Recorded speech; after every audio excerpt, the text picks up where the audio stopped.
Hai, apa kabar semuanya? Semoga kabar Anda baik-baik saja. Terima kasih karena sudah memberikan support dan juga kesetiaan Anda untuk membangun channel Codot Film. Yuk kita lanjutkan alur ceritanya, sambil siapin kopi dan cemilan, setting suara volume full. Gasken. 1 bintang Douze. Melihat gadis berpakaian hijau dengan tegas berjalan ke depan, lapangan pelatihan menjadi sunyi saat tatapan menyala terfokus pada sosoknya. Dari platform tinggi, semua anggota klan kelas tinggi menghentikan obrolan mereka karena mereka juga fokus pada mutiara klan Xiao. Xiao Shan, bersama dengan 3 tetua, semuanya memiliki wajah yang serius, dengan sedikit rasa ingin tahu. Mereka benar-benar ingin tahu tahap apa yang telah dicapai oleh orang nomor 1 dari generasi muda di Xiao Clan setelah 1 tahun pelatihan. Di sini, semua mata menatap ke bawah secara intensif ke arah gadis yang berjalan menuju monumen batu dengan kecepatan yang tidak lambat ataupun cepat. Dia mengangkat tangan kecilnya, memperlihatkan kulit seputih saljunya saat lengan baju ditarik ke belakang.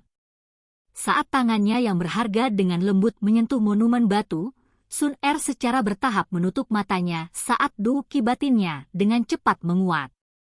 Menerima Douki yang masuk, monumen yang selalu sunyi itu memancarkan sinar cahaya yang terang. 1 bintang Douze. Melihat 4 kata raksasa yang bersinar di monumen batu di tengah tempat latihan, untuk sesaat semua orang terdiam, lalu seolah terbangun, mereka semua bersorak-sorai. Nona Sun Er, 1 bintang Douze. Dikejutkan oleh 4 huruf kuning yang bersinar, operator tidak bisa membantu tetapi menggelengkan kepalanya. Haha.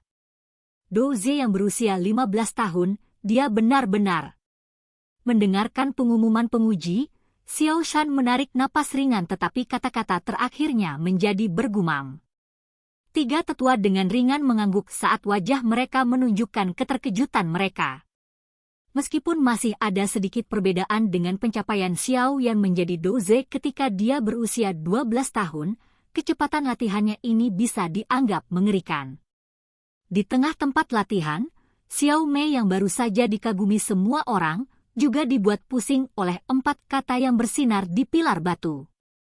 Menatap monumen itu, dia merasakan ketidakberdayaan. Hanya berusia 15 tahun untuk menjadi One Star Douze, pencapaian itu membutakannya yang tidak mengharapkan kehebatan itu dari Sun Er. Di ujung kerumunan, Xiao Yan dengan gugup mengerucutkan bibirnya. Dia tidak mengharapkan Sun Er untuk memasuki zona Douze dan juga mencapai 1 bintang, 1 tingkat di atas seseorang yang baru saja menekan siklon Qi-nya. Kecepatan pelatihan ini bahkan dapat dibandingkan dengan dia yang menggunakan Foundation Elixir untuk meningkatkan kecepatan pelatihannya.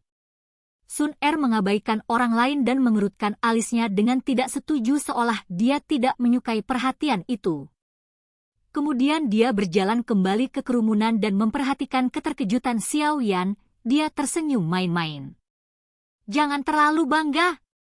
Dengan bakat Anda, pencapaian ini sesuai dengan harapan saya. Jika Anda tidak mencapai level Douze maka saya akan sangat terkejut. Xiao Yan mengangkat bahu dan bercanda. Mendengar itu, wajah kecil Sun Er menjadi sedih sejenak menatapnya. Menarik Sun Er untuk duduk di atas tikar, Xiao Yan tampak bosan saat mengamati anggota klan lainnya melanjutkan pemeriksaan. Sejujurnya, untuk melatih Douki seseorang hingga 7 Duan Qi sebelum usia 15 tahun dibutuhkan bakat yang layak untuk berhasil. Namun, mereka dengan bakat yang layak tidak sebanyak yang dipikirkan dan bahkan di seluruh Xiao Clan, hanya 2 hingga 3/10 orang yang berhasil. Seiring berjalannya waktu, semakin banyak orang yang dianggap tidak memenuhi syarat, menumpulkan suasana lapangan pelatihan. Mereka yang tidak lulus menunjukkan wajah yang panjang ketika mereka ditolak tetapi ketika mereka melihat orang lain juga tidak lulus, sedikit senyum akan muncul di wajah mereka. Duduk di tanah, Xiao Yan terus mengamati pemeriksaan, lebih dari 100 peserta ujian tetapi hanya 2 orang seperti Xiao Mei dan mendapat 8 Duan Qi dan tidak ada yang mencapai 9 Duan Qi apalagi menjadi Douze, tentu saja dengan Sun Er dikecualikan. Di lapangan, Jumlah peserta ujian perlahan menyusut dan akhirnya hanya tersisa Xiao Yan dan beberapa orang. Segera, seorang peserta ujian muda yang suram berdiri dan naik meskipun dia tahu bahwa dia tidak memiliki peluang untuk lolos.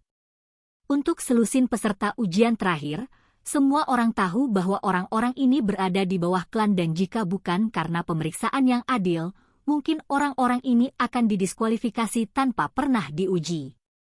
Xiao Yan berdiri di samping pilar batu di bawah, operator itu mengumumkan nama itu dengan susah payah. Xiao Yan gege, giliranmu, kata Sun Er lembut, tangan kecilnya yang lembut dengan ringan memegang tangan Xiao Yan. Sedikit mengangkat kepalanya, Xiao Yan membuka matanya dan mengamati lapangan pelatihan. Dia tidak bisa menahan tawa ketika dia melihat tatapan dipenuhi dengan harapan akan kegagalannya. Perlahan berdiri, Xiao Yan menoleh ke arah platform tinggi dan menyeringai pada Xiao Shan.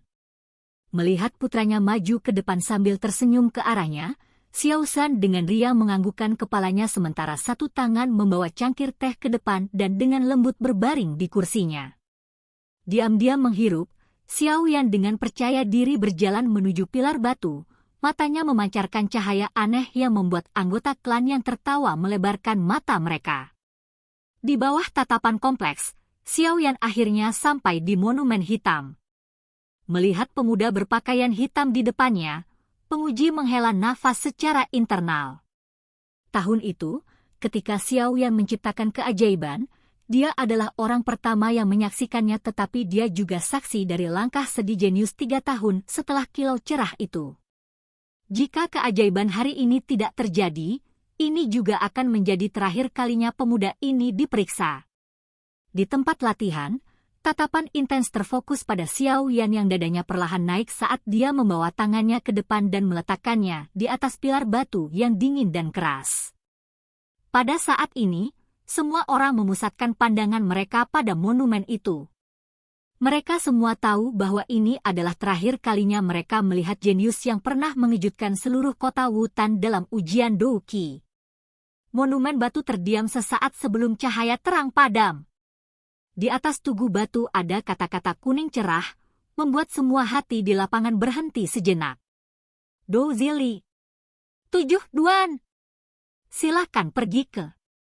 Oke guys, jangan lupa like, comment, share, and subscribe di channel Codot Film. See you next video. Peace out and bye-bye.